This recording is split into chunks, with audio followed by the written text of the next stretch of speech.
Good afternoon. Good afternoon. Welcome to America's Heroes Group on WVON 1690 AM, the Talk of Chicago. I am Vietnam veteran host Cliff Kelley. America's Heroes Group is a live streaming podcast, global platform, radio, print, and digital media broadcast show that empowers change agents through intentionally disseminating information, resources, and referrals to empower our military population. Good afternoon. That was our host, Cliff Kelley. I'm the co-host, Debra Denhart, U.S. Air Force veteran. Our executive producer is Glenda Smith. Our digital media producer is Ivan Ortega, Scouts Honor Productions. America's Heroes Group's roundtable today is with clean energy infrastructure partners Zodiac Solutions, LLC, and Brevian Energy. Today is Saturday, November 5th, 2022. November is Military Family Appreciation and Alzheimer's Disease Awareness Month. Now for our partner today, Rod Matthew. He is a U.S. Navy veteran owner of Brevian Energy, specializing in microgrid technologies and renewable energy. Today we're going to talk about microgrids and clean energy infrastructure and how this can support and be beneficial for veterans. Rod, thank you so much for being a guest today. It is my pleasure. How are you today? I'm doing amazing. How are you? I'm wonderful. Great. We're coming down. We've been pretty busy. Coming down to the wire with these elections, so it's been all out adventurous. Perfect. That's awesome. Okay, let's start with first. Can you explain what a microgrid is? Oh, well, thank you for asking, because that's one of the questions that we get asked a lot, right? A microgrid, in effect, is just a smaller version of what we know to be the electrical grid. Whereas on the larger electrical grid, you have all of these stations that produce energy, and you have the transmission and distribution lines to get it to the rest of the citizens. With a microgrid, you produce your own energy, primarily right now using photovoltaic solar panels. You can incorporate wind in there. You can do geothermal. You can incorporate hydroelectric power. So there are all types of things you can do to generate that power, and also incorporate batteries to store that power locally. So when those other assets are not producing, you can always cycle your batteries in online, and that is incorporated with an intelligent grid controller that keeps everything synchronized to the actual grid, and also knows how to optimally dispatch those power generating assets. I hope that wasn't too technical. No, that's great. Thank you. Just want a little clarification on that for our viewers. So what impact do you see microgrids having on our energy future? Well, I think it's really the future, number one, because right now we have three particular grids in America. We have an East Coast grid, we have a West Coast grid, and then there's Texas all along. So you have a really centralized model, right? So that means if there's a disruption on one part of that, it disrupts a lot of people. By implementing microgrids, we can decentralize that power, right? So people are producing power on their own. So if one person has a problem, you're kind of isolated, and it doesn't affect the rest of the grid. And probably the most important aspect of it is you'll be producing these powers with renewable assets that don't emit those greenhouse gases. That's really critical in us trying to fight the effects of climate change. You see here, I'm on the West Coast here in California. Every year we have tremendous blazing forest fires every year. On the East Coast, you have rain, floods, massive storms all the time. So we can see the effects of climate change that are really having on our nation as a whole and in our economy in general. So we want to be able to implement these technologies to kind of reduce those effects of climate change on us right now. That's great. Okay, now what effect will the upcoming election have on the adoption of renewable energy in our country, in your opinion? Well, there is one party that we see that is really big on fossil fuels, right? When they say energy, that's what they're talking about. Energy independent, fossil fuels. Well, those fossil fuels are really endangering us as a country. Like I said, like we talked about before, we've got those dangerous effects of climate change. But you see with the Democratic Party, even with President Biden, they just put the Inflation Reduction Act. There were several measures in there to implement technologies with renewable assets, right? So the Democratic Party right now is looking to bring about our energy grid of the future, where we have one party who's still stuck on those fossil fuels. They want oil, oil, oil. Let's drill, baby, drill. That's what they want to do. And I think that's going to be to the detriment of our future. So what role do you see veterans playing in the rollout of these new technologies? What can we do as veterans, or what opportunities are going to be out there for veterans? Well, with that Inflation Reduction Act, there were a lot of provisions and a lot of money set aside to implement these technologies.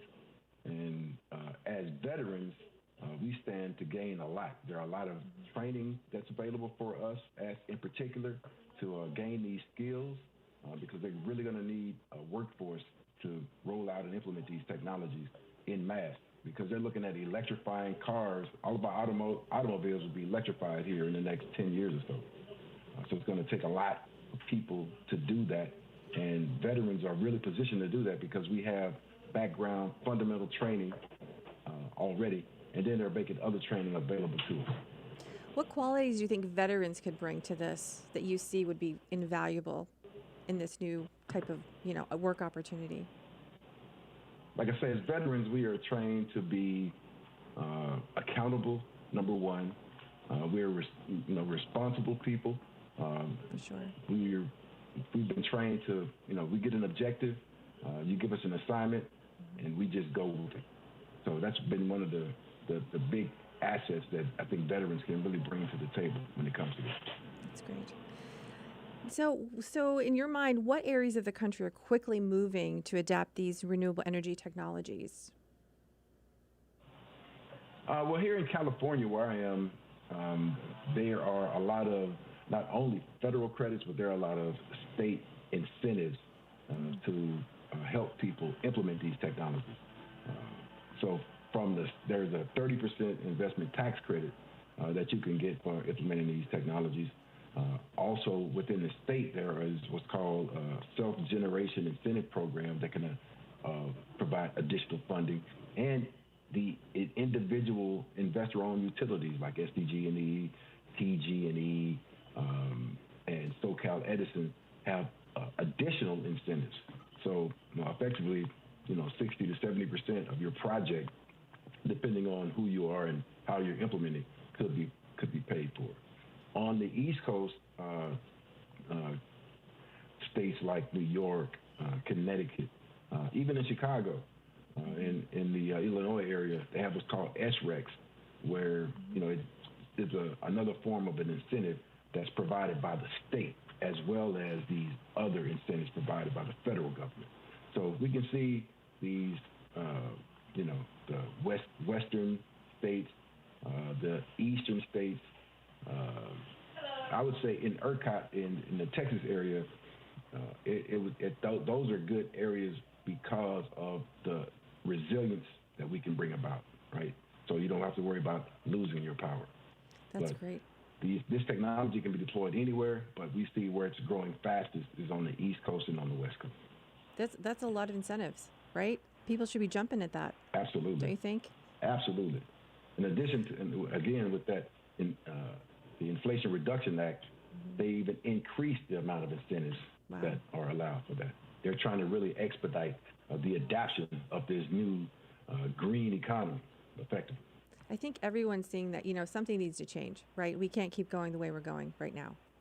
Oh, we are on a one-way path to destruction, right? We are at the tipping point. We are just like the Titanic, and we see the iceberg. We're about to hit it, and we just keep going, right? So we got to at least try to, steer this thing. It's going to take a while before a big ship like that can turn again. So it's going to take a while. It's going to take us now aggressively implementing these technologies to really have an effect. Because we're here at a crossroads. If we don't do something here quickly, we're at a point where we may not be able to do anything to reverse the effect. Right. Yes. So, in your mind, how can veterans get access to the necessary training to take advantage of these new green energy jobs, Rod?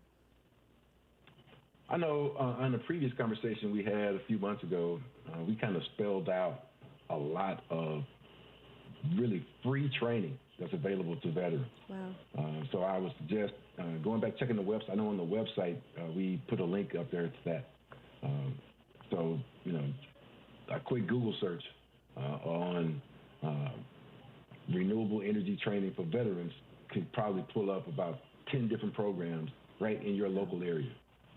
So you'd be surprised the amount of information and the amount of programs that are out there specifically tailored to veterans to really bring this technology about. That's great. Now, your website, which website should they check out? I know the American Heroes site. We put some information out there on it. Great. I know in one of the newsletters, I know in a couple of the newsletters that went out as well. Awesome. Great. Again, America's Heroes Groups comes out with great resources, so that's awesome. Absolutely. Now, what do you feel your mission is in your company? Like, what is your mission right now in developing this and trying to promote this? We like to consider ourselves as compassionate capitalists, right? Mm-hmm. So our goal is, every company's goal, if you're in business, is to make money. Mm-hmm. However, our goal is not to be greedy, right? Our key mission is to help people to implement these technologies, one, that can make their power more affordable. It can make their power more resilient because, you don't have the tendency to go down as often as being on the grid, and make it be more responsible by producing power through renewable assets and not producing this greenhouse gas. I mean, that's really our mission, is to help people implement that so they can save money, they can make their operations more reliable, and they can help save the planet all in once. So it's a win-win-win situation. So that's really our mission, our goal as a company. That's great. Now, you talked about a lot of incentives that are out there right now, in various parts of the country. What are some barriers you've seen that have come up and you think, if that wasn't there, we could have a better path to where we're going? I don't know. Maybe there aren't any barriers, but if there are, can you think of any of those and going forward with this? I think even what we're experiencing right now here, one of the biggest things is dealing with the utility companies. Unfortunately, you're going to have to deal with them because you're going to have to get interconnect to them and that kind of stuff. And they can really stall the process. They can make it a lot more difficult than it has to be. So I can see that as being one of the major factors that can cause a slowdown of this technology being implemented. And then I think after that is really education. People really don't understand this technology. People don't understand what the demand charge is. People don't understand that they can have a system that effectively doesn't go down. They didn't even know that's possible. So we can even, it's about educating people more about what microgrids are and how they can be beneficial.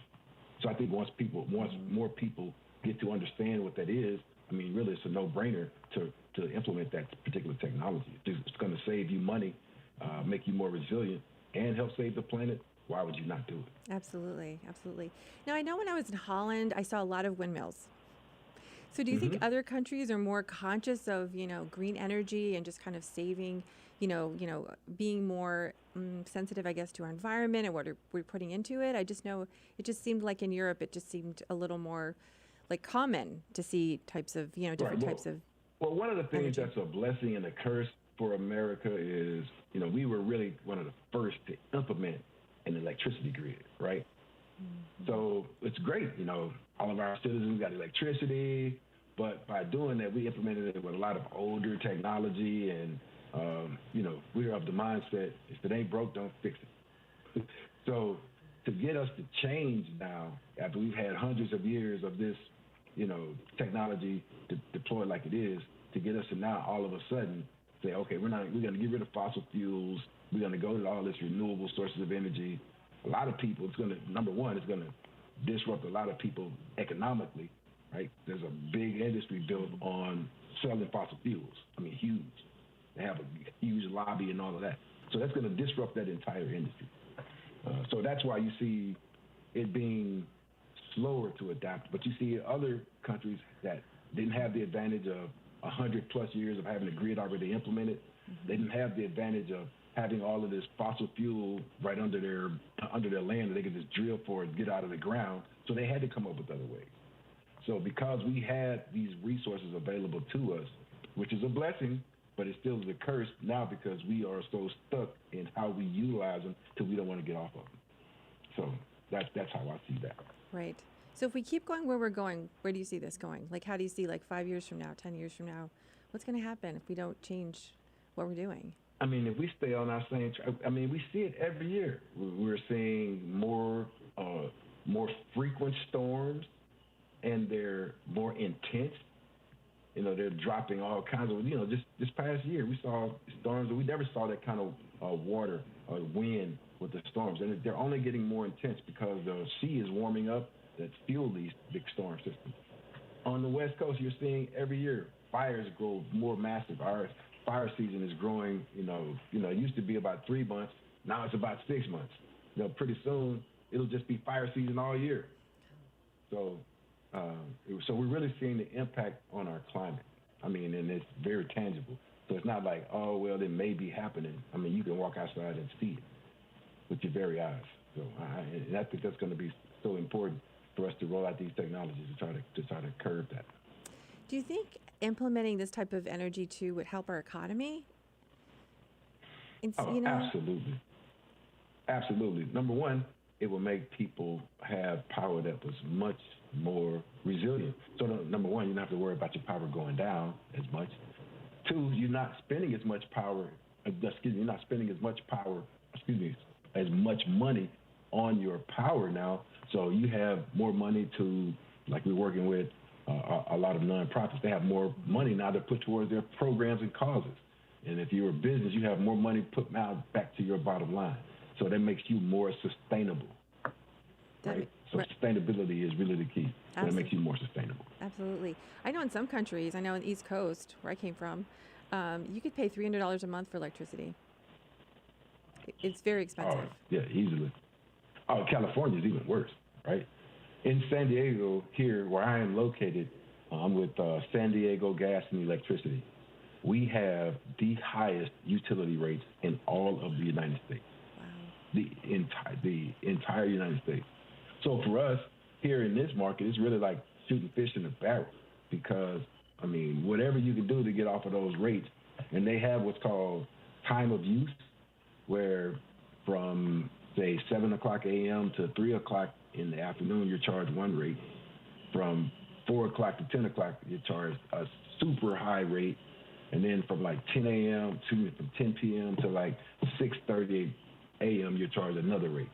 So when, a lot of times when people just implement solar instead of a true microgrid, at 4 o'clock, the sun is going down, particularly this time of year. We're just about to go back, and it's going to start getting dark at 4:30, 5 o'clock. So your solar's not going to be producing at that time, right? And now you're going into the highest utility rate. So now people are coming home, they're washing clothes, or feeding their families, there's 4:30 kids, or on the computer, everybody's watching TV. You're pulling the most electricity at the highest rate, right? So our rates at that time could be 36 cents per kilowatt hour. So when we implement a microgrid during that time, we can spin up our battery, let our battery take the load so you don't have to pull from the grid, saving you all of that money that you're pulling from the grid at that time. So it's just a no-brainer to implement these things. Wow. We have about a minute left here, Rod. I just wanted to have you have any final thoughts you would like to share with our viewers about clean energy and Brevian and Brevian. Well, just, this is the future. Everybody has to be dedicated to implementing these technologies really to save our planet. Right? You can go to our website, which is Brevian, which is Brevian energy.com, to get more information on what we do and how we do it, and really what our mission is to help save the planet. If we make a buck or two along the way, that's great, but we are really dedicated to help fighting the effects of climate change. And one of the ways to do that is to produce clean power. Thank you so much, Rod. Thank you to our partner, Rod Matthew with Brevian Energy. Stay tuned with America's Heroes Group. We'll be right back. Thank you for watching another episode of America's Heroes Group, where we provide education about resources and information for our veterans, military, and their family.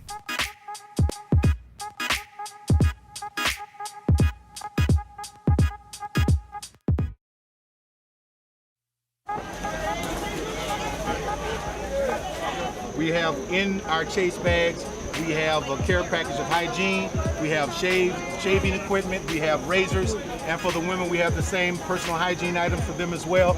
And we want to say thank you for their service. This is Chase Bank. Thank you very much.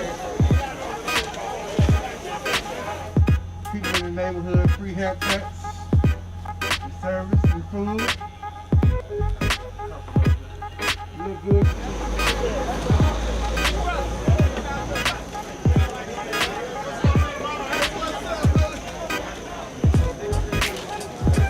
Thank you for your service. Thank you for your service. Thank you for your service. Thank you, ma'am.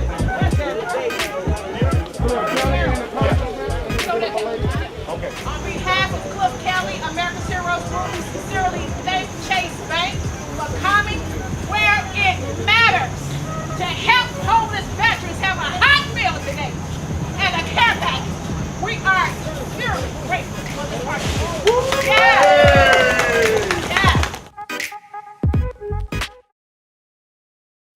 Welcome to America's Heroes Group. Hear your voice where we connect the disconnected intentionally.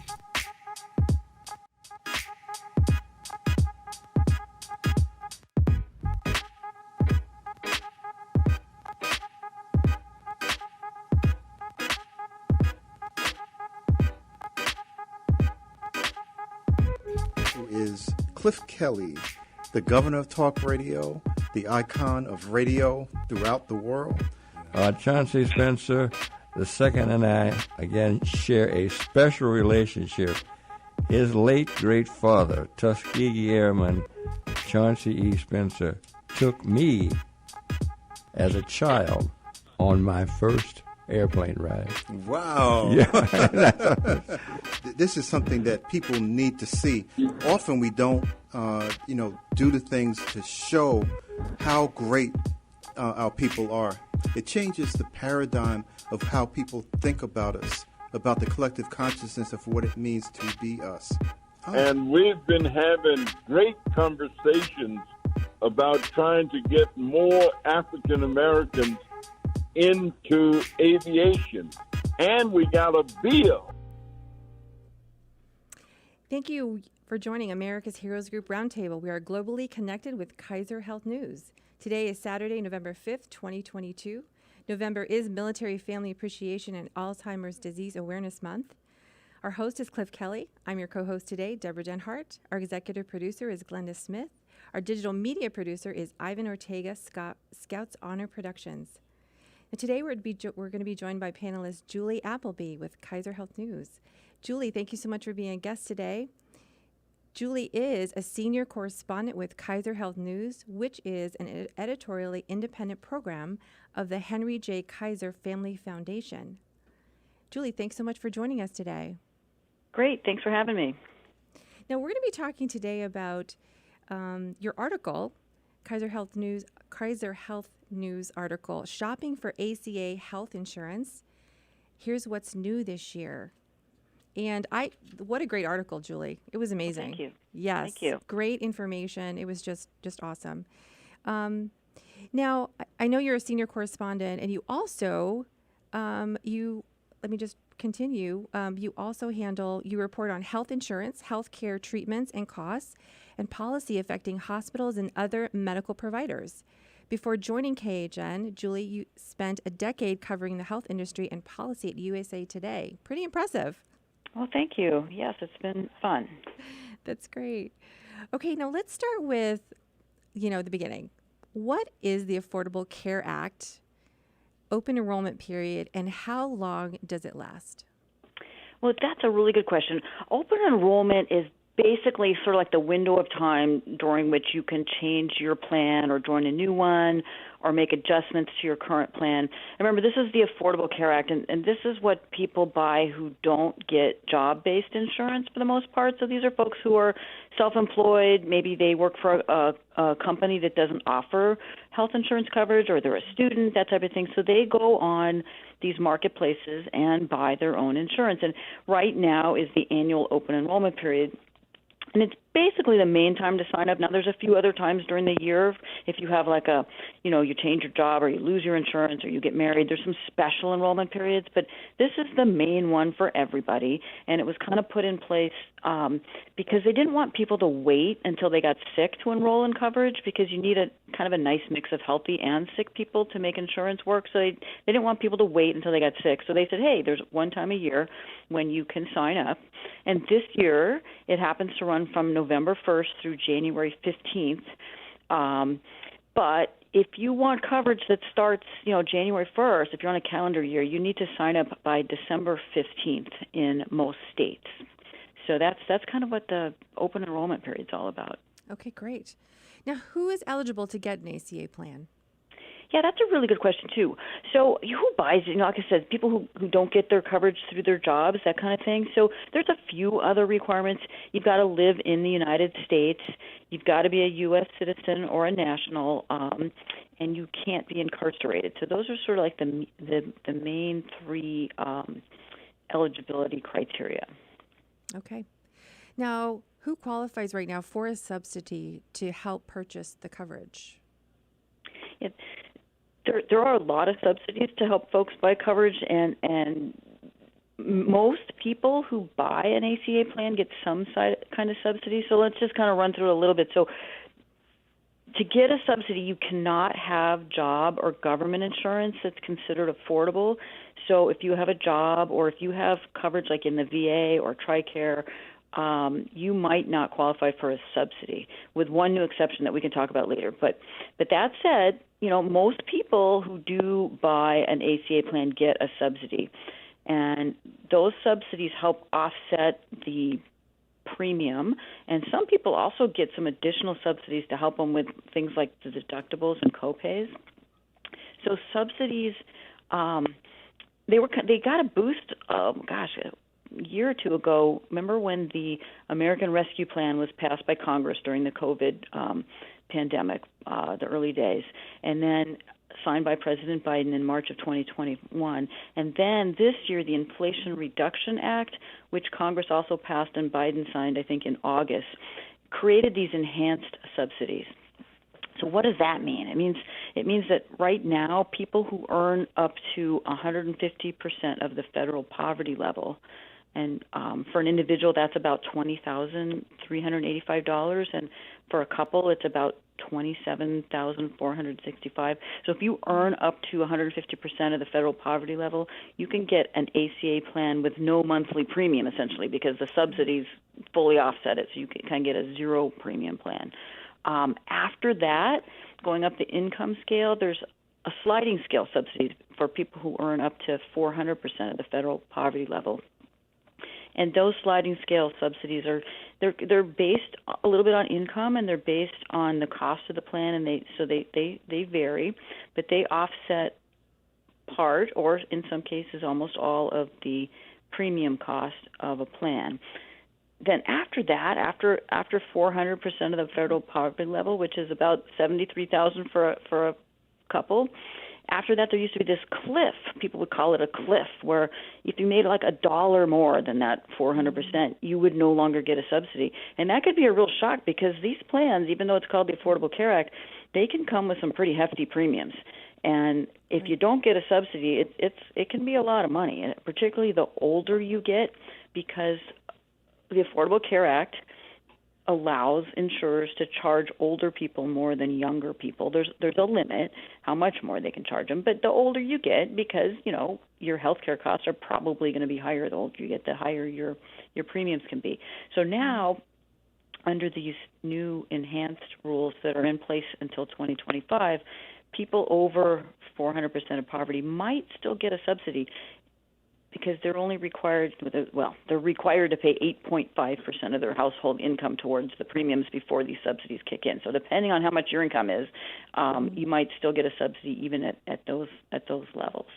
So as far as having a job, previously I know some families received their coverage through their jobs, found they couldn't get the ACA subsidy. So you're saying that could be changed, right? Because you mentioned... Yeah, that's one of the new things this year. That's what one of the things in the article spoke about, is that there's some new rules that went into effect. It was a rule recently finalized by the Treasury Department that kind of aims to address what people kind of call this family glitch. The family glitch, basically, and hang with me here, it's people with job-based insurance can't get a subsidy for the most part, right? We talked about that a little bit earlier. But if your job-based coverage at your work is considered unaffordable, you can get a subsidy. But there was a catch.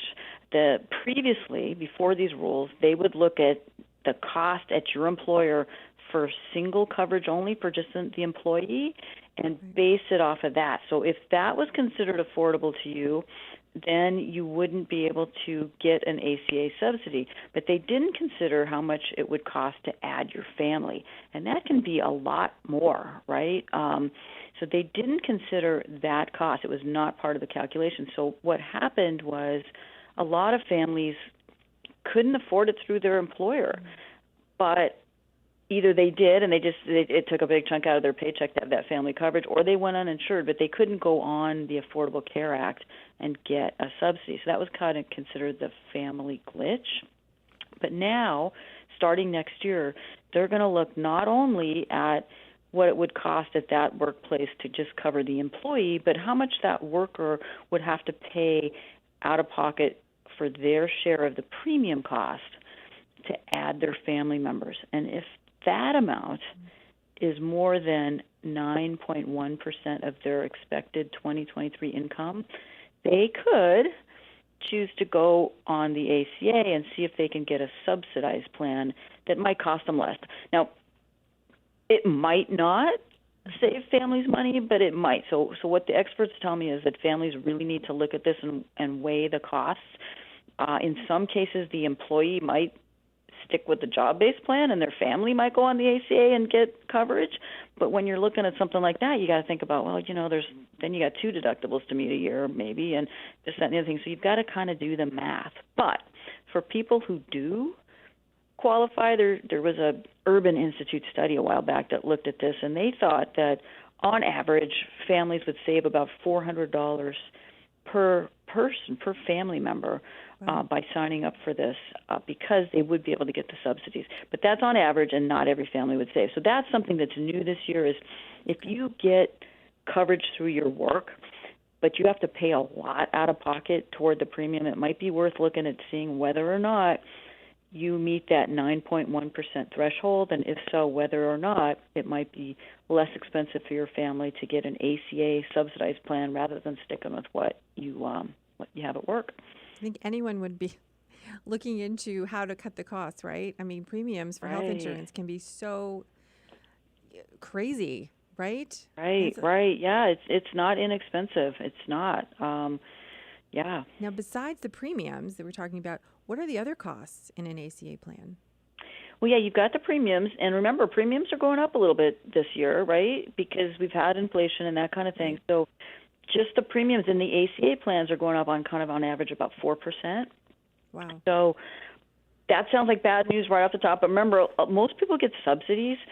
So if you get a subsidy, you might see a premium increase, but the subsidies are also tied to the cost of sort of a benchmark plan. So as that benchmark plan starts to get more and more expensive, the subsidy goes up. So for a lot of people, the subsidy is going to go up, and it may offset all or part of the premium increase for next year. And again, the consumer advocates tell me that even if you're enrolled in a plan now, you should shop around, go on the website, and look and see what happens to the premium if you compare it to some other insurers, and you might save money by switching to a different insurer. Now, you got to make sure the doctors and hospitals and such that you want are still in that new plan before you change. But you might want to just kind of compare across plans. And like you mentioned, premiums are not the only cost in a plan. You've got to look at the annual deductible, which is how much you pay before most of your coverage kicks in, right? And that can be a lot. In fact, I think I was looking at some statistics earlier, and the average plan had the average bronze plan. They come in these different metal tiers like bronze, silver, and gold, right? So the average bronze plan, which is the least expensive plan, premium-wise, on average had a more than $6,000 deductible, and the silver plan had a $4,500 deductible. That was a couple years. That's a lot, right? I'm sorry. Yes. I've seen the 6,000. I was going to mention that. So that's a lot. That's a huge deductible.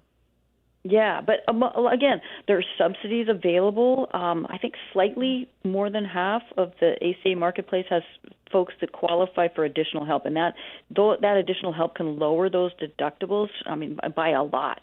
Many of them well below $1,000, and some are even less than $100 for some people. So, again, it's worth going on the website. And if you live in 33 states, including Illinois, that are part of the federal healthcare marketplace, that would be healthcare.gov.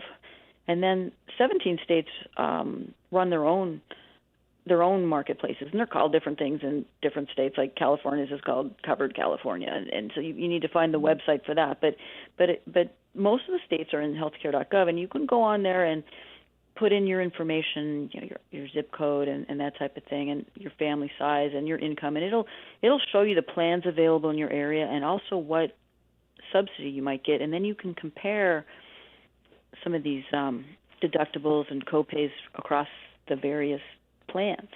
I'm sorry. Go ahead. No, go ahead. I was going to say, and they have to now. It's pretty common to see the comparisons, right? You can compare a lot of different plans.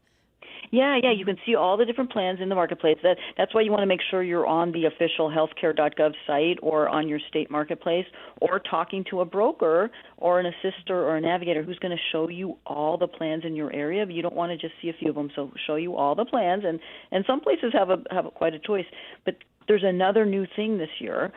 ACA plans have always been required to cover kind of a wide range of services, and they have to all offer coverage for things like, emergency care or hospitalization, pregnancy, mental health and substance abuse disorder services, prescription drugs. I mean, they all have to cover these basic things, but they might vary in terms of what their deductibles are and their copays and how much you pay every time you go to the doctor, and are there some doctor visits that you can go to before you hit the deductible. So this year, they decided to also create standardized plans in the healthcare.gov in these 33 states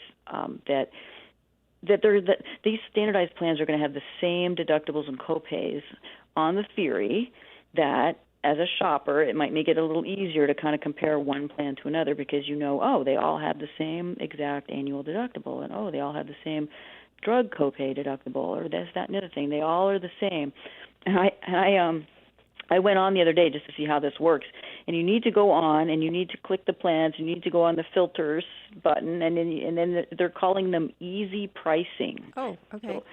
So look for something called easy pricing, and then those all come up, and those are the standard plans. And you can just filter and say, hey, I just want to look at those, because I know, from insurer X and Y and Z, they're all going to have the same deductibles and stuff. So I can see how much my monthly cost will be for the same kind of plan, and that's new this year. That's great, because education is power, right? If you don't know, right, how are you going to make the right decision? It has to be educated, right? Right. Now, for people, I know we talked about ACA enrollment. For people who are getting their health coverage through, say, their jobs, is this also open enrollment for them as well? Yeah, this is the time of year your HR department, sends out all those forms and stuff and all the brochures and tells you, hey, you got to pick a plan for next year. Now, some employers only have one plan, so there's not a lot of choice, right? But other employers, there might be a choice of, different kinds of HMOs or PPOs or different deductibles, that kind of thing. So this is the time of year that people can select that. And, just like everybody else, the employer plans are seeing costs go up. This year, meaning 2022, the average cost of a plan offered by a company was nearly $8,000, and that's just for worker only. That's just the one individual, right? $8,000 a year, and out of that, the worker on average paid about $1,100 of that premium, and that's just the premium. That's based on a survey of employers around the country, and that's for single coverage. Now, for a family plan, and this blows my mind, the average cost for a family plan, the average amount that an employer pays is more than $22,000. And of that, the worker on average pays nearly $8,000 out of their own pocket just for the premium, right? Then you've got the deductibles and stuff on top of that. So those are really expensive, and employers, you know, there's probably going to be some inflation in those costs for next year as well, and the big question is your employer going to pass that along to you? And if so, how? Will it be, hey, you got to pay some more every month towards your premium? Are they going to raise deductibles? Or maybe they're going to decide not to do anything at all, right? Because we're in a pretty tight job market right now, and health benefits are one of the ways that employers really like to attract and keep good workers, so they might not want to make them angry and, you know, raise costs right now. But that's what employers are all kind of looking at right now and rolling those out. And so, you know, I think folks are probably looking at that at their jobs right now. Okay, thank you for that. Now, the ACA was opposed by Republicans, but all attempts to repeal it failed. Is that effort over?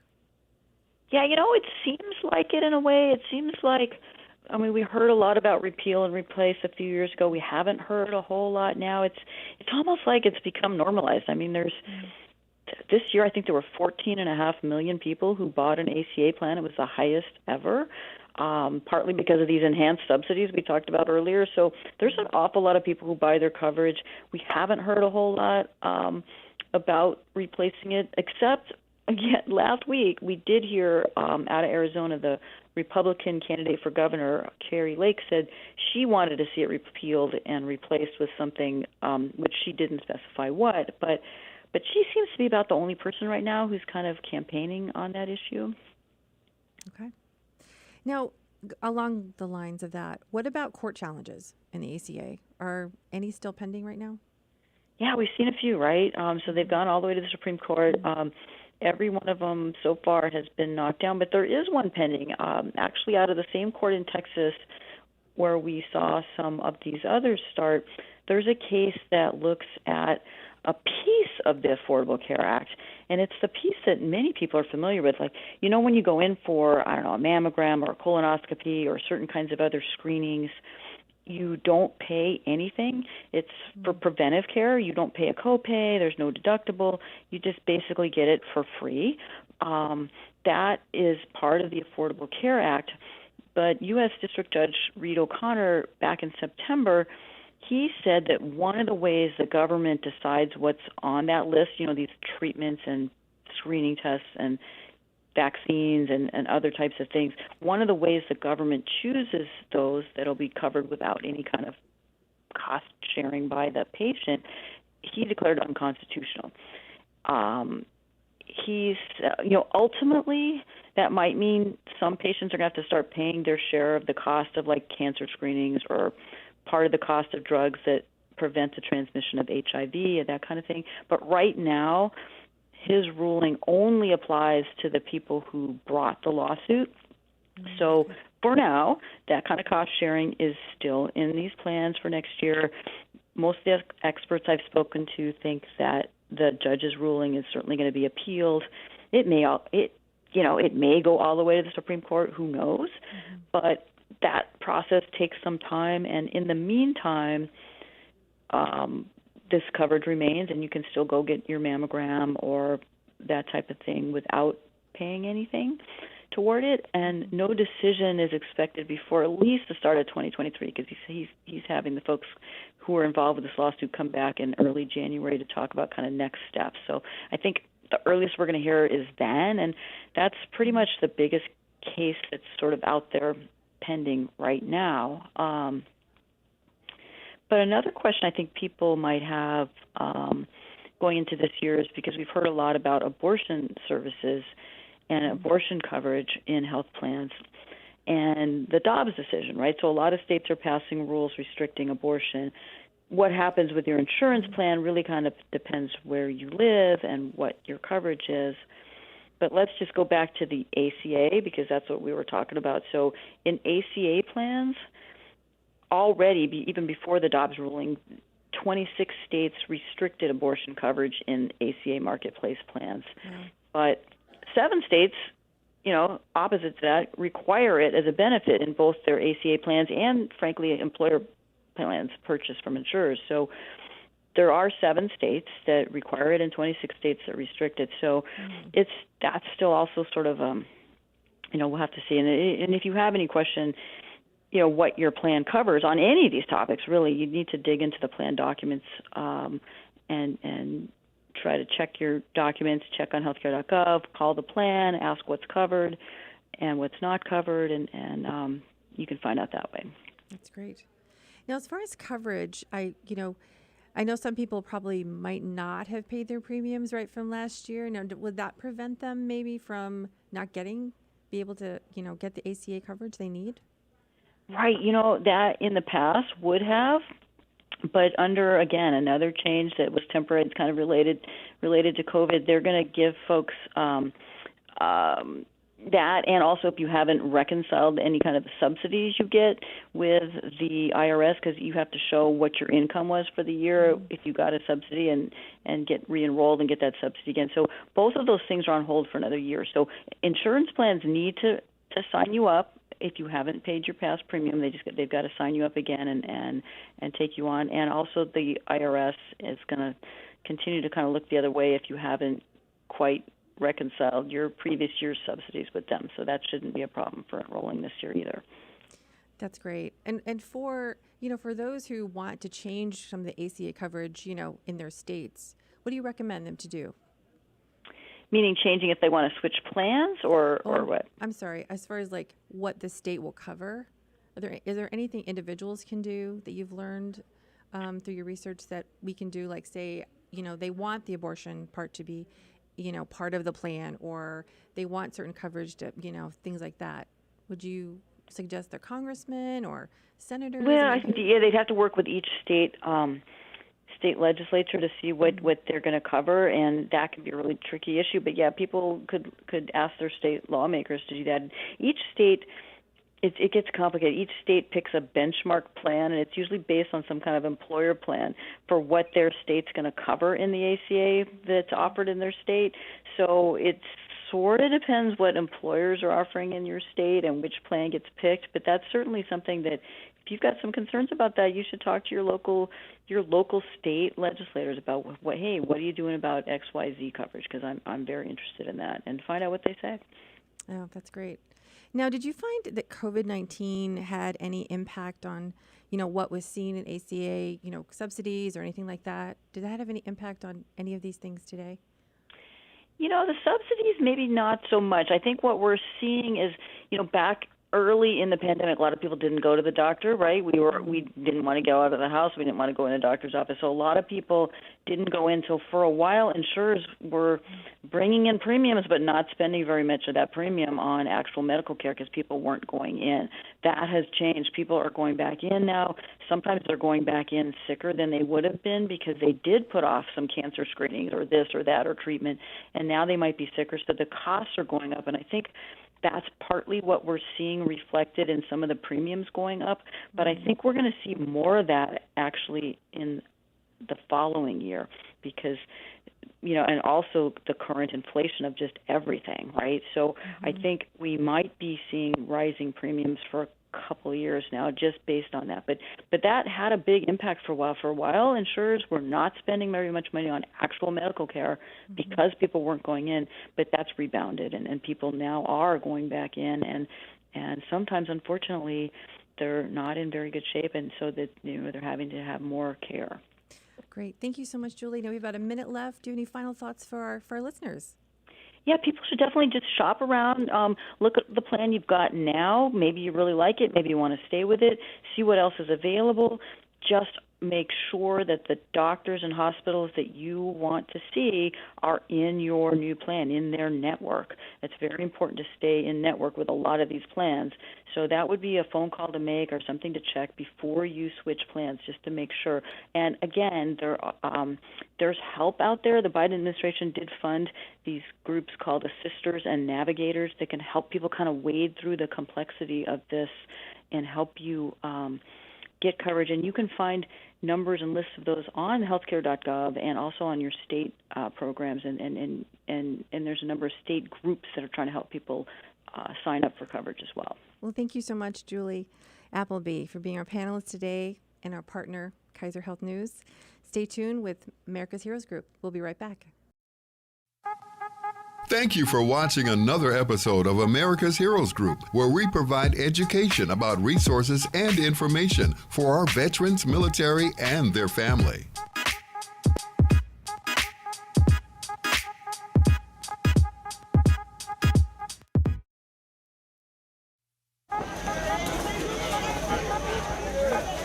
We have in our chase bags, we have a care package of hygiene, we have shaving equipment, we have razors, and for the women we have the same personal hygiene items for them as well. And we want to say thank you for their service. This is Chase Bank. Thank you very much. People in the neighborhood, free haircuts, and service and food. Look good.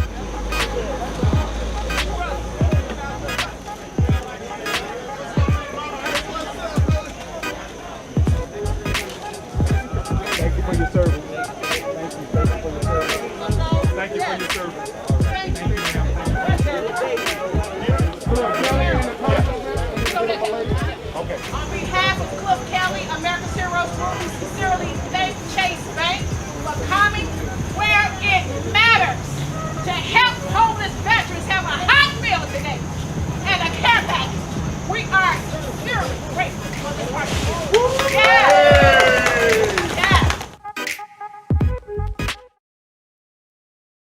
Welcome to America's Heroes Group. Hear your voice where we connect the disconnected intentionally.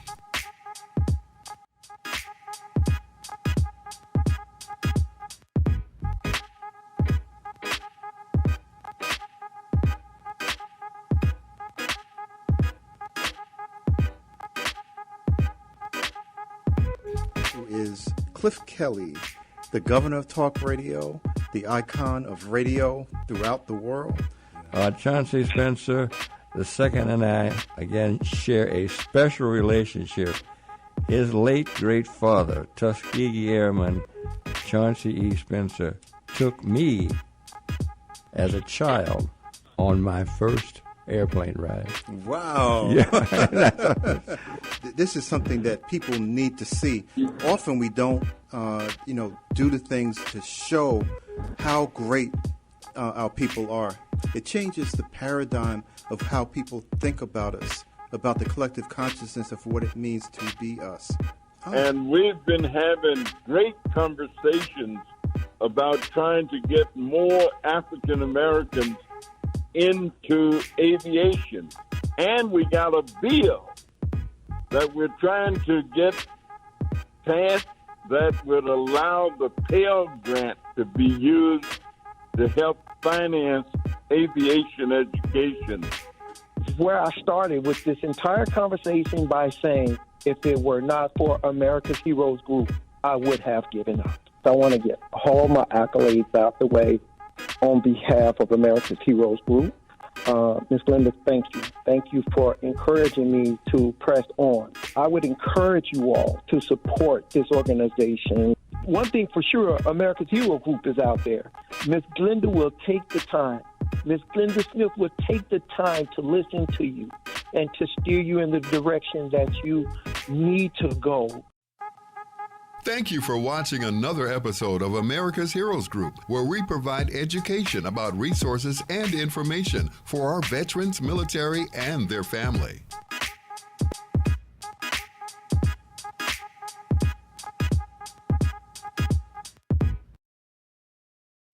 Welcome to America's Heroes Group, with information and resources that's disseminated intentionally to empower our military population. With host Vietnam veteran Cliff Kelley, co-host Iraq veteran Colonel Dr. Damon Arnold, and co-host Army National Guard veteran Sean Claiborne. And now, America's Heroes Group.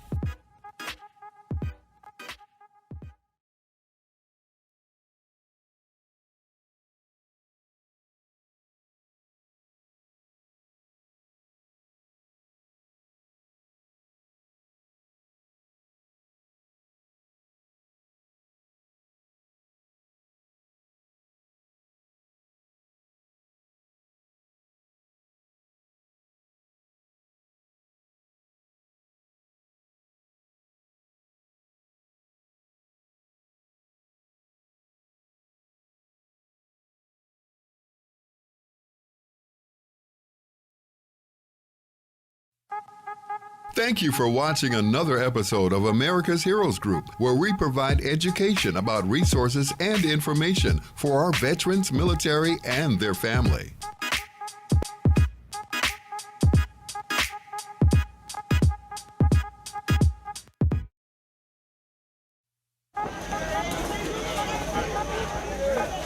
We have in our chase bags, we have a care package of hygiene, we have shaving equipment, we have razors, and for the women we have the same personal hygiene items for them as well. And we want to say thank you for their service. This is Chase Bank. Thank you very much. People in the neighborhood, free haircuts, the service, the food. Look good.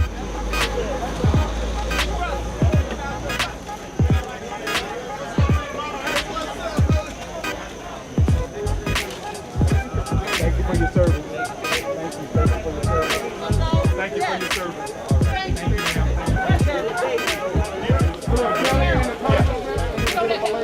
Okay. On behalf of Cliff Kelley, America's Heroes Group, we sincerely thank Chase Bank for coming where it matters to help homeless veterans have a hot meal today and a care package. We are sincerely grateful for this partnership. Yeah.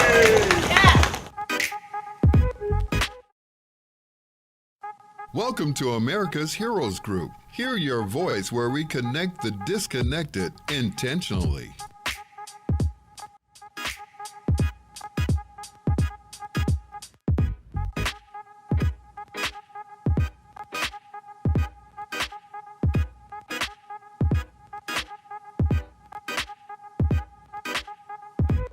Who is Cliff Kelley, the governor of talk radio, the icon of radio throughout the world? Chauncey Spencer II and I, again, share a special relationship. His late great father, Tuskegee Airman Chauncey E. Spencer, took me as a child on my first airplane ride. Wow. Yeah. This is something that people need to see. Often we don't, do the things to show how great our people are. It changes the paradigm of how people think about us, about the collective consciousness of what it means to be us. And we've been having great conversations about trying to get more African Americans into aviation. And we got a bill that we're trying to get passed that would allow the Pell Grant to be used to help finance aviation education. This is where I started with this entire conversation by saying, if it were not for America's Heroes Group, I would have given up. So I want to get all my accolades out the way on behalf of America's Heroes Group. Ms. Glenda, thank you. Thank you for encouraging me to press on. I would encourage you all to support this organization. One thing for sure, America's Hero Group is out there. Ms. Glenda will take the time. Ms. Glenda Smith will take the time to listen to you and to steer you in the direction that you need to go.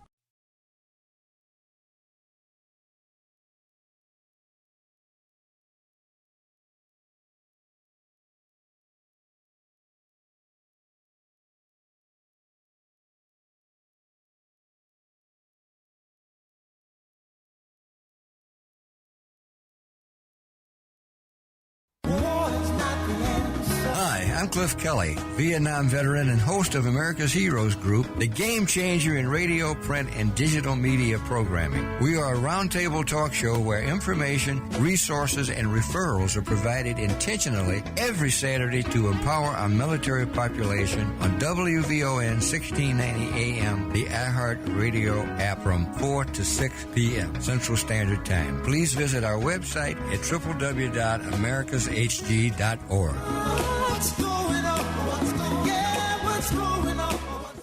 From the Xfinity Studios at WVON, it's America's Heroes Group, hosted by Cliff Kelley, with co-host Dr. Damon Arnold and National Guard veteran Sean Claiborne on the Talk of Chicago, 1690 WVON.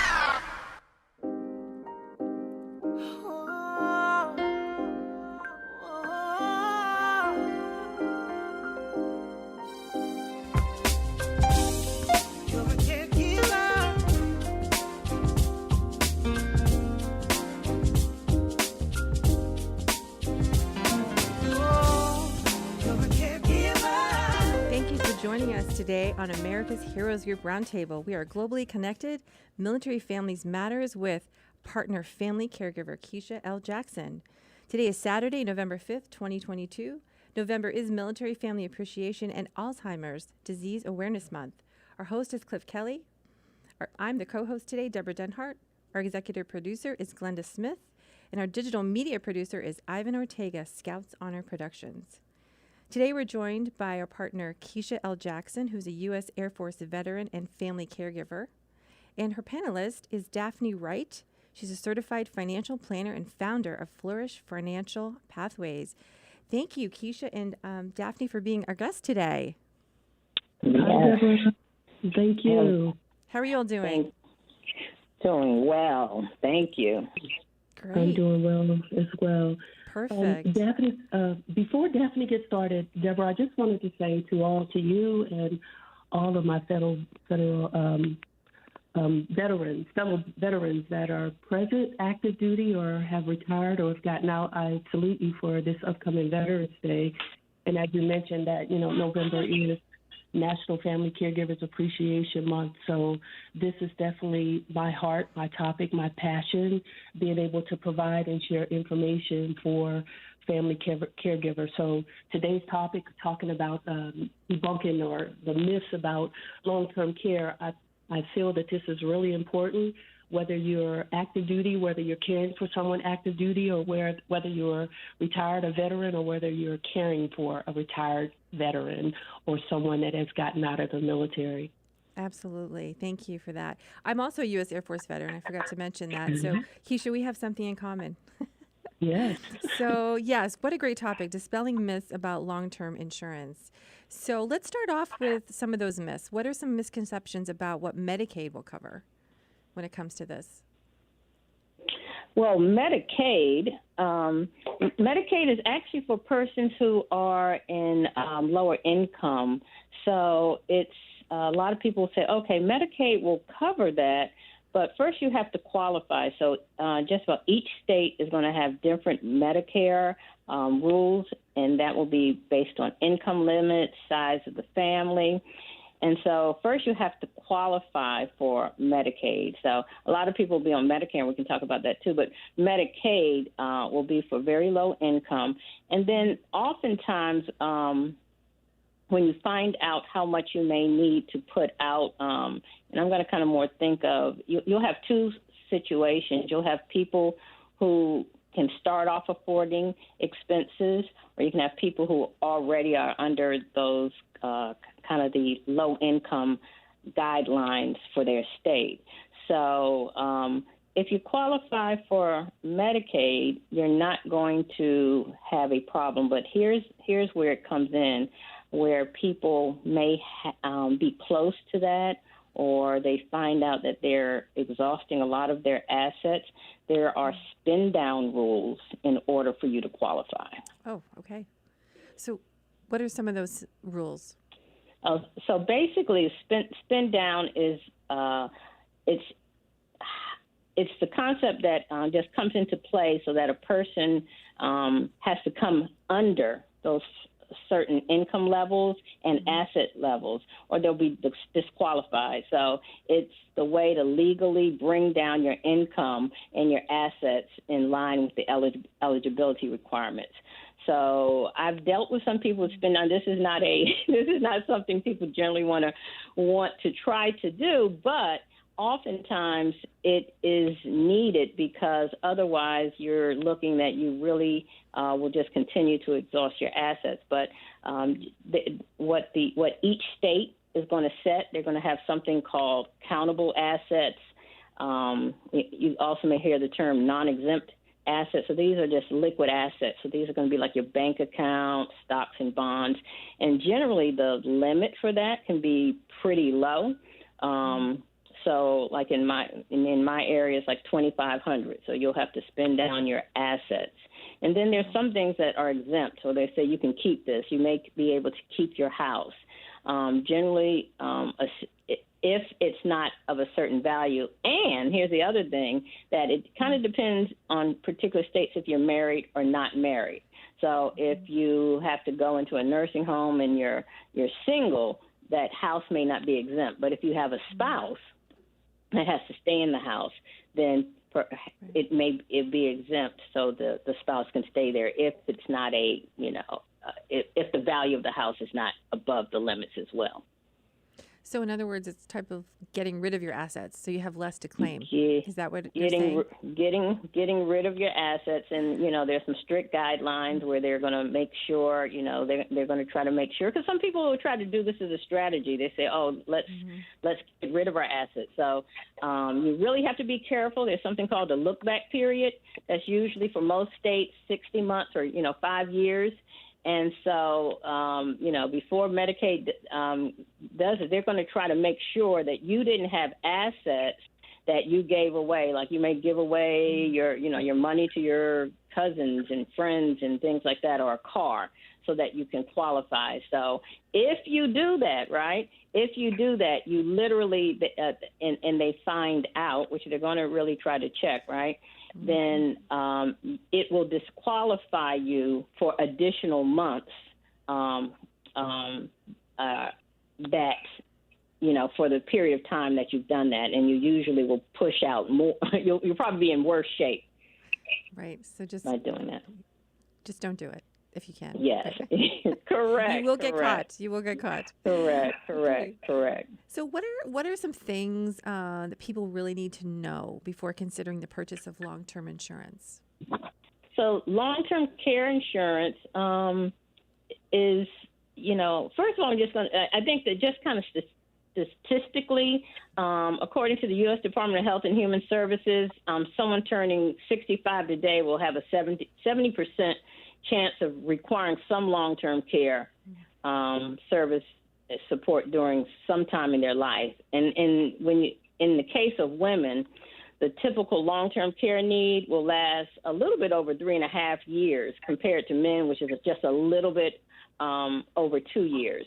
So while approximately 1/3 of today's 65-year-olds may not ever need long-term care, 20% of those who do will require it for more than 5 years. So that's one of the reasons why you want to think about getting long-term care insurance. And so I think two things. One thing you want to understand is what long-term care insurance covers and what it doesn't. So it's not for medical care. It is actually to cover some of the activities of daily living. So more like custodial for custodial things. So some of the triggers are let me just say this, because I think a lot of times people don't know. Long-term care policies are standard across the board, right? So all long-term care policies go by the same. They have a lot of provisions, but the foundation of it is that they go into effect when a person cannot perform 2 of the 6 activities of daily living. You'll hear this term called ADLs, activities of daily living, and those are called bathing. Those will be bathing, eating, dressing by yourself, transferring is ability to walk and get out of bed or a chair, toileting, or continence, okay? And then above the 6 ADLs is,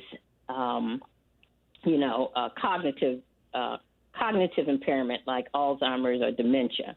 So that's what it does cover, but it's not covering medical care. And remember, it has to be 2 of the 6. But I still advocate that people really want, when you look at the statistics, it will be something that you really want to consider. And I'll just say as a certified financial planner, I kind of look at it in terms of 2 things for your care, but also you do it as a part of kind of retirement planning. So you can say, okay, well, at least that'll mitigate me using up hundreds of thousands of dollars or tens of thousands, as opposed to paying a premium. But some of the things you really want to understand that what it does and does not cover, and you also want to consider your assets. So there are people, if Medicaid may not. Long-term care. If you have a if you're wealthy, you may not need it. And if you're close to the poverty, not poverty, but low income, you may not want to get it either. So it's kind of that middle of the road person. Because if you're very low income, you could possibly qualify for Medicaid. And if you're very, have a good amount of wealth, you may be able to self kind of insure.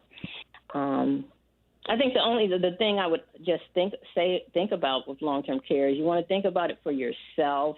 And I also think that it's good to think about it for,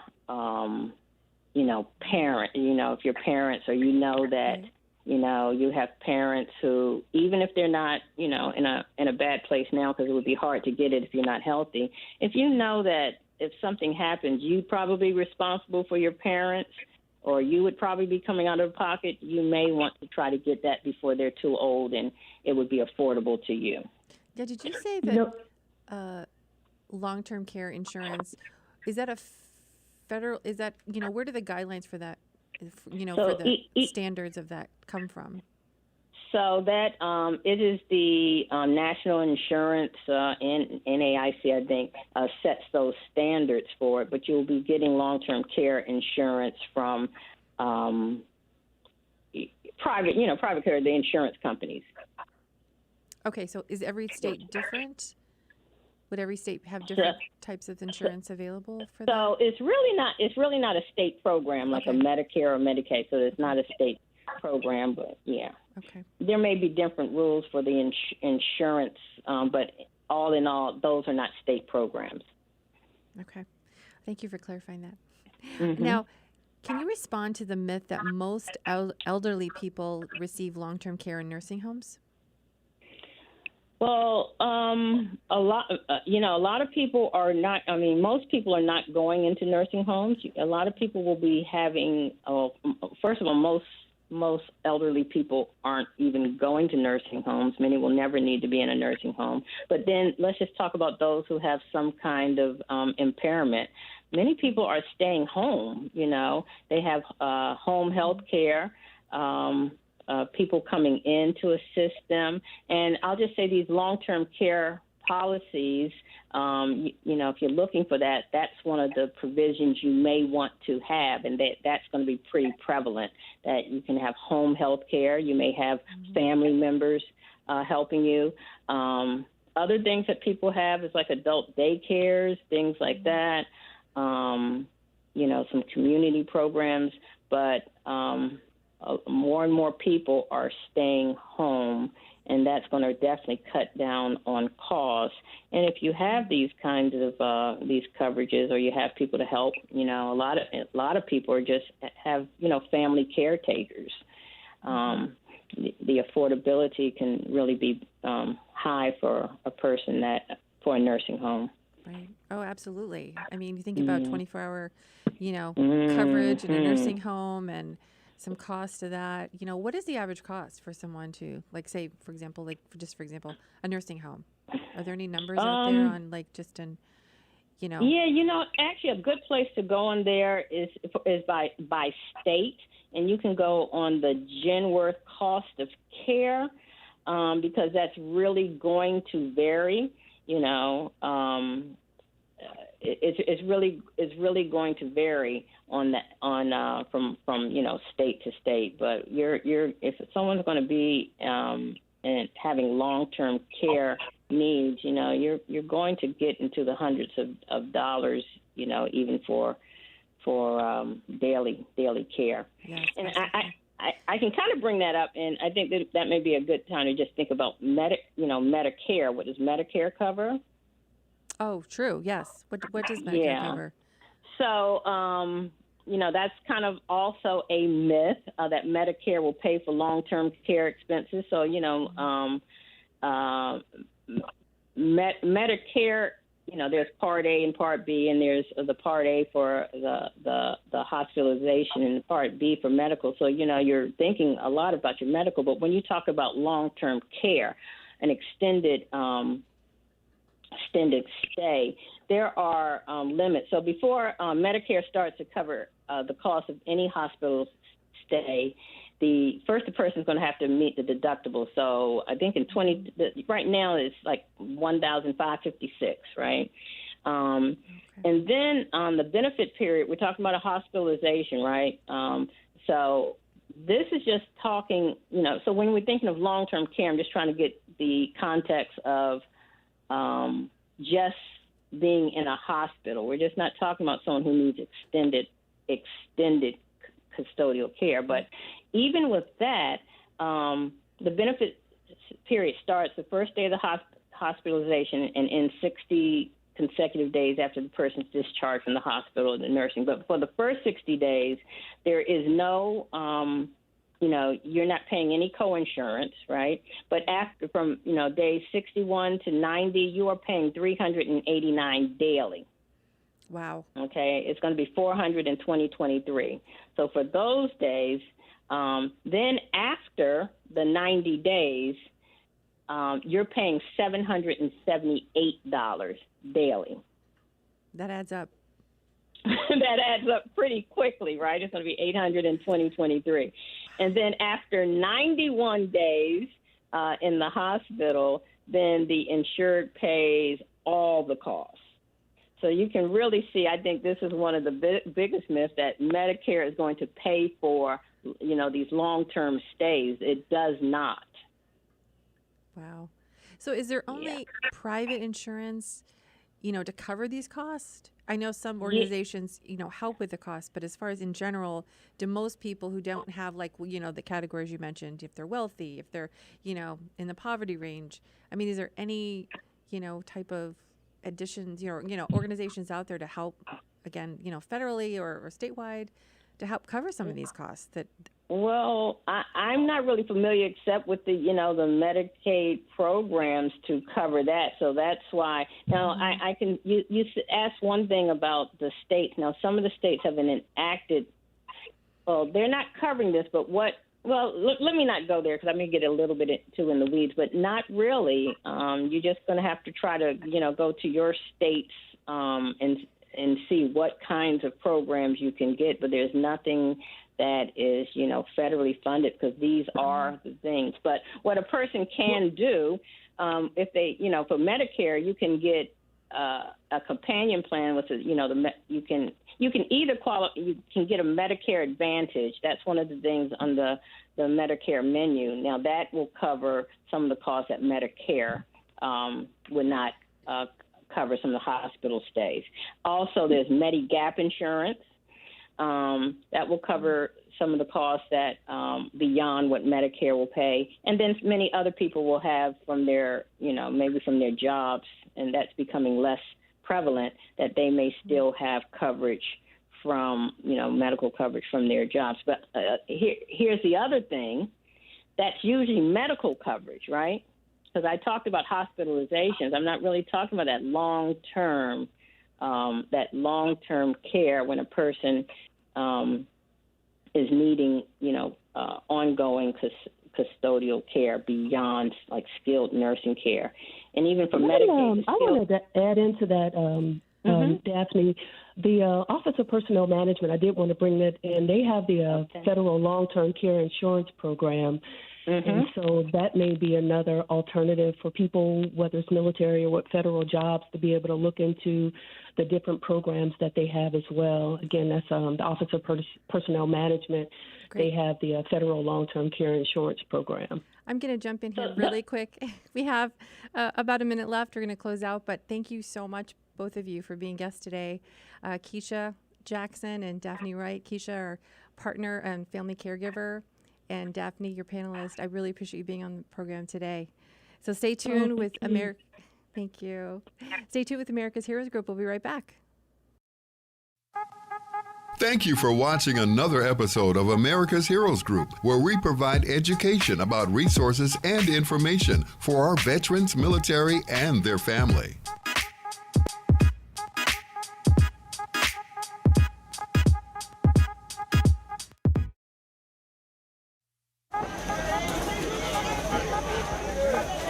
We have in our chase bags We have a care package of hygiene. We have shaving equipment. We have razors. And for the women, we have the same personal hygiene items for them as well. And we want to say thank you for their service. This is Chase Bank. Thank you very much. People in the neighborhood, free haircuts, and service, and food. Look good.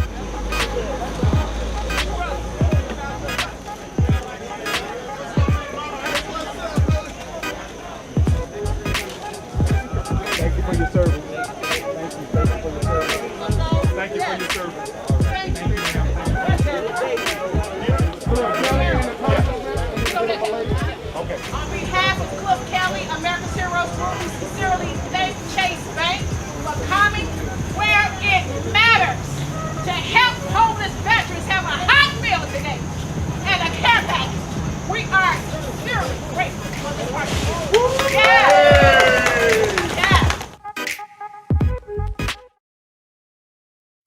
Welcome to America's Heroes Group. Hear your voice where we connect the disconnected intentionally.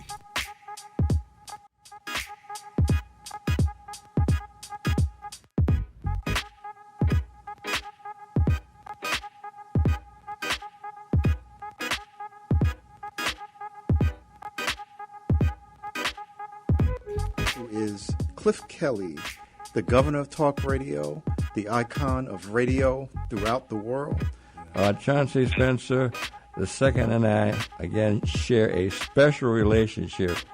His late great father, Tuskegee Airman Chauncey E. Spencer, took me as a child on my first airplane ride.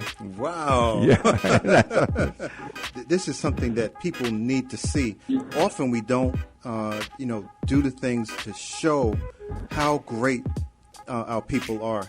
It changes the paradigm of how people think about us, about the collective consciousness of what it means to be us. And we've been having great conversations about trying to get more African Americans. Thank you for joining America's Heroes Group Roundtable Mental Health Matters with partner NAMI, also known as NAMI, Contra, Costa. Today is Saturday, November 5th, 2022. November is Military Family Appreciation and Alzheimer's Disease Awareness Month. Our host is Cliff Kelley. I'm your co-host, Debra Denhart, U.S. Air Force veteran. Our executive producer is Glenda Smith. Our digital media producer is Ivan Ortega, Scouts Honor Productions. Today, we're joined by partner Gigi Crowder, an executive director of NAMI Contra Costa in California. NAMI is the National Alliance on Mental Illness, an advocacy group founded by family members of people with mental illness. And we're going to talk about updates on the implementation of 988 and its impact. Welcome, Gigi. Thank you for being here today. Great. Thanks for having me. How are you doing? Well, we're pretty excited here in California, especially Northern California, because in addition to the national updates, we have some local updates around AB 988, which is named after Miles Hall, a young man who was tragically killed by law enforcement in Walnut Creek, California. So Governor Newsom has signed the funding for us to implement 988. That's wonderful. So let's just jump right in then, Gigi. What are some of those updates? Well, here in California, the governor signed the bill on September 30th, one day before the deadline, actually, for him to sign a legislation. And so we're busy putting plans in place to make sure that individuals are aware of this new 3-digit number versus the much longer 1-800 number that many people couldn't have at their fingertips. So some counties in California have actually gotten funding, ours being one of them. And then the governor actually funded $20 million toward the first year of implementation. Wow. So individuals who have loved ones who live with mental health challenges, or maybe they don't have a history, but they're experiencing suicidal ideation or just in crisis, can now call the 988 number and get a non-police response. That's wonderful. What are your thoughts right now on the implementation of the new 988? I think we have a heavy lift, like many things. You can have something in place and not enough people know about it. Right. So that's our work across the state, is to educate individuals about this new opportunity that I think will literally save lives. Why do you think it was changed? Could you repeat? I'm sorry. Why did you think it was changed? Do you think it was changed because I think now, especially after going through COVID, more people are well aware of the fact that suicide rates have gone up drastically. And it was actually former President Trump that signed the original legislation in 2020 to allow for 988 to be a heroic act. And so with mental illness impacting one in 4 households, although the updated data is 1 in 5. With mental illness affecting so many people, we had to position ourselves to be better able to respond to it, especially those that are younger now, and the heightened rates of suicide. We needed to position ourselves to have a better response. Absolutely, absolutely.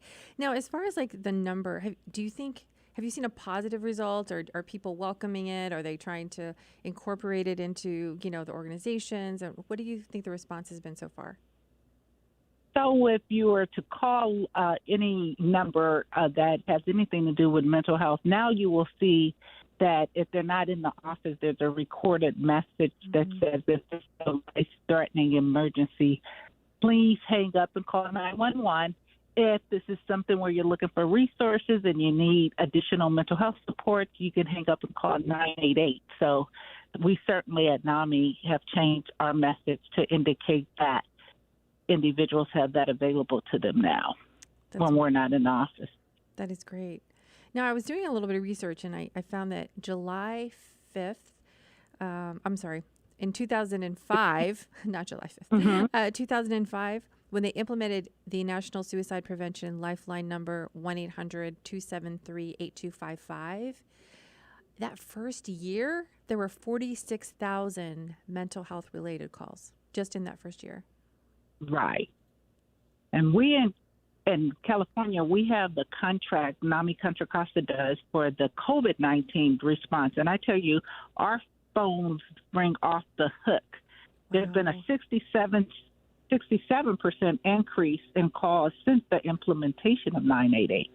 And that's only been, less than 3 months ago. So it indicates the need was always there for it, and that when people have a number that's easier to access, they're more likely to pick up the phone and call. Absolutely. So you take calls, did you say? NAMI has a phone line? Yeah. Yeah, we've always had what we call a warm line, and that program continues on. And we answer the phone Monday through Friday directly, but then on the weekend, there's no one in the office to answer. We have a phone service, and then they send us out an email, and we respond to that. But we have an additional contract in California for a program they call Hope, and those are responded to by what we call a chat line. And so that never stops. It's operated 24/7. We're not funded 24/7, but because of our understanding of the needs, we have staffed it 24/7. And some people are more comfortable with chat line, which is like a text message, and then some want to talk to someone. And so we have made a plan in place to respond to all callers, immediately if they're calling that Hope number. But if it's individuals that are, just looking for some resources, we call within the next 4 to 6 hours. Wow. That takes a lot of teamwork to coordinate that. Now, how did NAMI come about? How did you launch this? Well, the National Alliance of Mental Illness was started actually by 2 moms in Wisconsin. And then at the same time, our affiliate, there's 600 NAMIs across the nation. And they all came together because individuals who had loved ones generally who live with schizophrenia, bipolar, or the more severe mental illnesses, wanted to make sure that the county systems or the jurisdictions that were responsible, that took their tax dollars, were meeting their needs. Mental health has always been under-resourced around research and the individuals having the same level of parity for their mental health as you would for physical health. So there's always been a need for advocacy. And ironically, just as there were two moms that started the National Alliance in 1989, two moms in Walnut Creek, California, the same place sadly Miles lived, started, didn't call it NAMI, but then found out about the National NAMI and thought it was best to join forces with them. And so we've been doing that ever since, largely volunteer ran, along with, now we have some funding, but the core is basically education. So it's rolled out about 90 days. No, it's amazing to me that, we see this need just like in 2005, 46,000 calls in 1 year. And I'm sure it's, who knows what the number is today, but just the need for mental health, mental illness support like NAMI, Right. It's just amazing. That's just such a great need there. And I was wondering, what are some things that your group has accomplished to see changes in advocating for family members with mental illness? Well, one of the campaigns that NAMI National has in place is a help, not handcuffs, because we recognize people who live with mental health challenges are often criminalized because of the lack of knowledge about mental illness. Individuals making decisions, poor decisions, because so many of our unsheltered individuals are just on survivor mode. So they're breaking laws and getting arrested, but they're not often assessed for whether they have mental health. And sometimes because people who live with mental illness will medicate with substances, alcohol and other illicit drugs, people tend to write them off, not recognizing they're dealing with untreated mental illness or some trauma they've had. And, of course, that's a large number of people who identify as veterans who are often not getting the services that they need. And we really work hard at NAMI also to lift up that very special population of individuals, veterans. That's awesome that you do that. I know with a lot of, some veterans don't know that by saying they're veterans, say if they're in that situation, that they could get additional help, right? Exactly. So we have formed a pretty close relationship with our local veteran administrative programs, and we've been doing some campaigning with veterans around 988 as well. Oh, that's great. And in our region, yeah. That's wonderful, yeah. And, like you said, education. Are you able to go to and speak to organizations, or have you had any, opportunity to do that? And if so, what organizations are you able to, reach out to on education? What we have decided is the kind of strategic approach we want to use is with younger individuals, because we start seeing the numbers of suicides going up so high for people under the age of 30. We launched a campaign called Mental Health Friendly Communities. And so we're having young people get trained themselves and then become the messengers.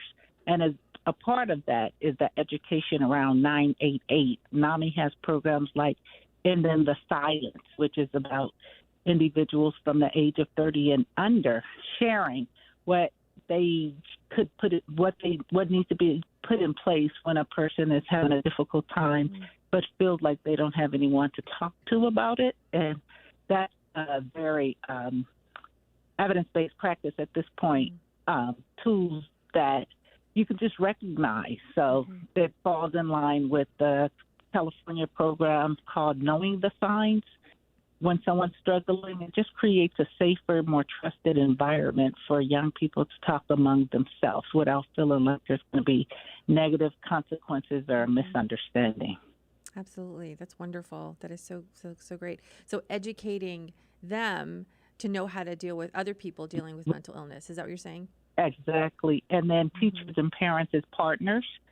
So We do programs that work with teachers, align them with parents who may have a loved one who lives with mental illness, so there's less stigma associated with it, and you're able to identify the mental illness versus a student that just might be, seen as a behavioral problem. No, this is actually a chemical imbalance based on them living with maybe ADHD, and so we do that type of education, and we also do education for family members called Family to Family, which is also evidence-based. And that generally because when people first identify the fact that they have a young one in their home, a child perhaps, that are starting to have some behaviors, it's real important for the individuals to understand the symptoms of the illness and why their individual might be experiencing some of the symptoms associated with early onset mental health challenges. And so the education piece is really important. And then last month we talked about the work we do with faith leaders because when individuals are in distress, they often first turn to their faith leaders for support. So it's really important for them to understand what mental health is, illness is, and then what it's not, so that they're not over-spiritualizing and they're really providing the type of support that would be helpful to the individual who's turning to them as a first responder. Wow. So we try and cover the gamut. And, of course, if we have a program that's in line so that individuals who live with mental illness are not being, criminalized. We also have CIT training, which a big part of 988 is training law enforcement to also have the skill set needed to be more compassionate and see the person the criminal behavior. That's great. Yes, that's wonderful. Now, I know I've talked to a mom who, her son actually, ended up committing suicide at the age of 19. And she started an organization, but she had shared with me that, she's seeing kids even talking about suicide at the age of 7. So the younger, we don't think about, we're always thinking like, oh, adults, right? Like, okay, or like mid-20s or maybe teenagers. But I was shocked, Gigi, when she told me that. Yeah, when I first started hearing the numbers, hearing of cases where people were so young, it was, really difficult to swallow. But then I do think that organizations started focusing on the fact that it does happen at a very young age, and that's where some of the programs that we have in place were birthed out of a need to respond and to give the resources to not just the individuals, but the parents and their teachers. At NAMI, we have a program called Basics. We just did a training this past week because a lot of, in our county and across the nation, about anywhere from 40 to 70% of the young people who are in juvenile hall because they've committed a crime have a diagnosed mental illness. So we have to start looking at preventative approaches, recognizing it earlier so that they're not a part of that, what's called the school to prison pipeline. It's not specific to any one community. It becomes very prevalent when unaddressed mental health challenges are there. So doing our work as a nation to better understand mental illness, and so we can give individuals treatment instead of taking them away from the family, unless it's indicated that they should be, but really being more compassionate and creating a safe place for even the youngest individual to talk about their feelings. Yes. And I know for the family I spoke about, her son was, in all these different organizations, and even not the non-classic situation where you would think, oh, that person might commit suicide. So I don't know if you found that, you can't assume that everyone, just ask, do you have certain questions you train your, children to, like, the kids in your organizations to ask, like, are you okay? Or do you have certain things or tips that you could share with, just kind of educating our audience on maybe some things they can ask about or how they can become more educated if they, just kind of being aware of their surroundings and the people around them? Yeah. I think it's really important for parents to, look at any shift from their young person's behavior, more withdrawal, can't sleep, eat over or under eating, more isolation. All of those are signs that we have to look at, but communication is really the best key. So as we move to a more hustle and bustle approach, sometimes kids and adults feel like, sadly, that the world would be better without them, and they're not able to negotiate for themselves how, no, it would be hurtful to your family for you not to be here. So just really a lot of reassurance. Kids need to, it's more than just saying I love you.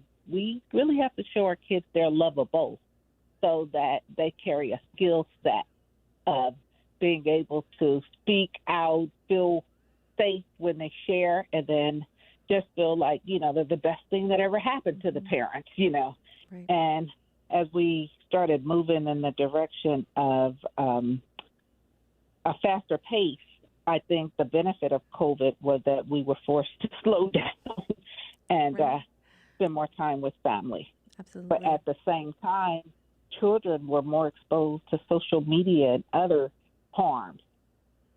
We're now seeing, sadly, that young people are in their lives, and it's coming from places outside of the parents. Because it's cyberbullying, etc. So monitoring also the gadgets and limiting the use of certain gadgets. And the school teachers are saying the biggest challenge they have now is getting kids to not bring in their cell phones. But if you're a parent now and you're looking at gun violence in schools, the parents are saying, no, I would love to have my children have their phone with them. It's a safety device now. It's not a distraction. So those are all things we have to figure out. Absolutely. I think, too, like just kind of like the stigma around mental illness. There are a lot of cultures that they don't think about, oh, I have to talk about how I feel, right? Or I want to see a therapist. There are a lot of stigmas around that, and a lot of people don't really look to that. We see the doctor for our checkups, right? But we don't see someone for our mental health checkups. Do you find that to be the case in certain cultures? Well, when I was serving as the ethnic services manager for a county here in California, every community, and it doesn't have anything to do with even how much money you have in your pocket, all individuals have stigma associated with mental illness because we have not done a good enough job to treat it as we do any other physical ailment as a medical condition. So many cultures will say, oh, in my culture, we don't talk about it because of this. COVID actually benefited us because more and more people started talking about how they were feeling. And so we just have to take this opportunity to share what it is and what it's not, and not demonize individuals who live with it, not shed them in a negative light, so that there's a safe place for them to talk about how they're feeling.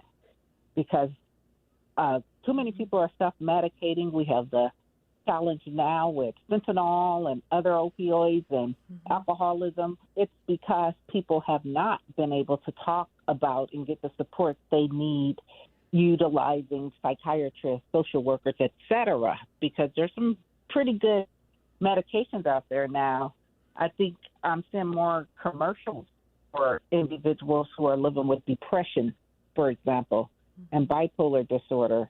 And so that's going to help us, right, kind of take away some of the negative stereotypes, because the media often would portray individuals who live with mental illness as being more violent, when we know people who live with mental illness are usually more often going to be victims of violence, not the perpetrators of violence. So just, again, the educational piece so that people feel more open, and creating natural partners and safe places for individuals. Like we probably at NAMI Contra Costa introduced an additional 10 to 12 support groups, because our motto is you're not alone. So we have to demonstrate that by having a safe places that people can go to, even by Zoom, where they can share their feelings. And then they get there and they realize, okay, what I'm dealing with, there's other people dealing with it. And when this person was dealing with it, they put these things together and now they're feeling better. So that's, that's a part of what we try and put in place so that people don't feel so isolated and like whatever they're carrying is it's unbearable. Like there's no, it's always going to be like this. No, we have at our office, I've intentionally hired individuals who carry a personal history of living with mental illness, but who became med compliant or started using skills that help them have better, more good days, and connection to purpose, so that when people come in looking for services, whether it's a family member or someone, they can see examples of individuals that may have been right where they are or where their loved one is, but doing so much better. That's so great. Yeah. Now, do you feel like, I know this could be a stereotype, I'm not sure, but in NAMI, have you seen like men kind of think, oh, I can't seek help because I'm a man, I'm supposed to be the strong one, over women? I don't know if there's a trend there, that men think that they shouldn't have to deal with that. They kind of put things off. Yeah. Now, that's why I've seen it play out culturally, and then meaning the male versus female. Men are less likely to show signs of what they consider weakness, and men consider talking about depression a sign of weakness. So you do have more women who seek out support groups, et cetera, than males. So sometimes what we've done at NAMI is we've said a men's faith group or a men's, grief group versus we look at the situation that brought the person there. Wow. Okay. To get them there. That's awesome. Like they're supporting someone else versus them having, the primary issue, because that's the work we have to do as a society to make people feel more comfortable with everyone should be talking to someone. Yes. Thank you so much, Gigi. We have Thank to you. close it out now, and thank you so much for being our guest partner with NAMI Contra Costa. Thank you for having me. Oh, thank you so much for being here. And I'm going to turn it over to our executive producer, Glenda Smith. Well, Mrs. Debra Denhart, U.S. Air Force veteran. Kudos, sweetheart. What a fantastic show today with you as new co-host of America's Heroes Group and one of our senior vice presidents for broadcasting and programming content. Welcome, welcome, welcome. It was a great show today. So, Dr. Arnold, Sean, Cliff, we all welcome you to the family. Yes, fantastic. I'm serious. Thank you. I had no problems with the show whatsoever. It was smooth. So kudos, darling. Thank you, Glenda. You're welcome. For our global listening audience, we thank you sincerely for watching us live stream Facebook and YouTube. You can always go to our podcast and download to re-listen to any shows just in case some information or resources you didn't listen to, you can listen to again to make sure you are connected and engaged to information that you need that connects you to the disconnected information that you thought you had. So please feel free to call America's Heroes Group at 312-803-2618. We're located at 155 North Wacker Drive, Suite 4250, Chicago, Illinois 60606. To our print media partner, we're always grateful to Mrs. Dorothy Lavelle of the Chicago Crusaders and that fabulous article that's in her newspaper every week titled Voices with Cliff Kelley, Dr. Arnold, Sean Claiborne, America's Heroes Group, and now Debra Denhart. Yes. We have a monthly magazine that she has posted a great news article in as well. So feel free to call America's Heroes Group. Feel free to call Chicago Crusaders at 773-752-2500 and request a subscription. To our technical producer today, Lady J, you kept everything smooth and balanced as always. Welcome back.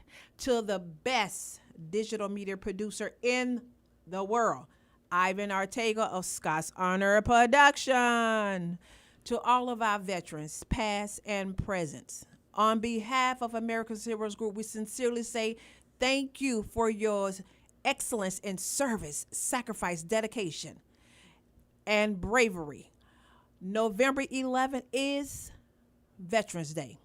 You make sure you understand what that day means, because with our veterans standing on the wall, flying in the air, underseas, they pay prices to keep our Constitution in place. That's what the armed services does. They adhere to the Constitution that keeps the foundation of this country intact. They defend the Constitution and the citizens of the United States of America. So on November 11th, respect, appreciate, honor that day, because that's exactly what it means. They left home and went to another country to sacrifice for this country, for us, as we slept. You don't know what has been done. You don't know what they've endured. We don't know. So let's understand always the sacrifice that veterans, armed forces, and military families give us. On behalf of America's Heroes Group, have a fabulous, fabulous weekend. Go get vaccinated. Blessings to all. Thank you for watching another episode of America's Heroes Group, where we provide education about resources and information for our veterans, military, and their family.